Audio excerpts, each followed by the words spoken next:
Hi, இன்னைக்கு வந்து நம்ம ஆம்லா பிக்கல் எப்படி பண்ணுறதுன்னு பார்க்கலாம். இதுக்கு வந்து நெல்லிக்காய் எடுத்து இந்த மாதிரி ஒரு 15 மினிட்ஸ் நான் பாயில் பண்ணேன். ஸோ இந்த மாதிரி இதை ஓப்பன் ஆகிடணும். நான் காட்டுறேன். இப்போ நம்ம நெல்லிக்காவை இப்படி ஓப்பன் பண்ணிவிட்டு அதில் இருக்க சீடை வந்து நான் எடுத்துட்டு இப்போ நம்ம இந்த மாதிரி சின்ன சின்னதாக கட் பண்ணிக்கலாம்.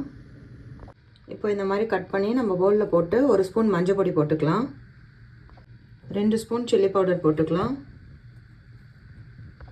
2 ஸ்பூன் வந்து கடுகும் வெந்தயமும் நான் ட்ரையாக ரோஸ்ட் பண்ணி மிக்சியில் கிரைண்ட் பண்ணி வச்சுருக்கேன், அது 2 ஸ்பூன் போட்டுக்கலாம். இதில் வந்து நான் 2 ஸ்பூன் கல்லுப்பு இடித்து போட்டிருக்கேன்.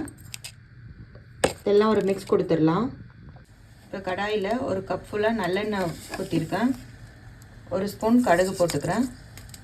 இதில் வந்து 1 ஸ்பூன் பெருங்காயத்தூள் போட்டிருக்கேன். இப்போ நம்ம மிக்ஸ் பண்ணி வச்ச நெல்லிக்காய் இதில் போட்டுடலாம். நம்ம இதை மிக்ஸ் பண்ணிவிட்டு உடனே அடுப்பு ஆஃப் பண்ணிடணும். அடுப்பில் வந்து கொதிக்க வைக்கக்கூடாது, அந்த ஹீட்லேயே சும்மா கொதிச்சா போதும். நெல்லிக்காய் ஊறுகாய் ரெடி. சூப்பராக இருக்குது. நீங்கள் வந்து இந்த மாதிரி கிளாஸ் ஜாரில் கூட போட்டு ஸ்டோர் பண்ணி வச்சுக்கலாம். ஃப்ரிட்ஜில் வச்சுருங்க, ஏன்னா நம்ம ப்ரிசர்வேட்டிவ் எதுவும் போடலை. ஸோ ஃப்ரிட்ஜில் வச்சுருங்க. சாப்பிட்றச்ச வெளில எடுத்து யூஸ் பண்ணிக்கோங்க. நீங்களும் ட்ரை பண்ணுங்கள். Thank you so much.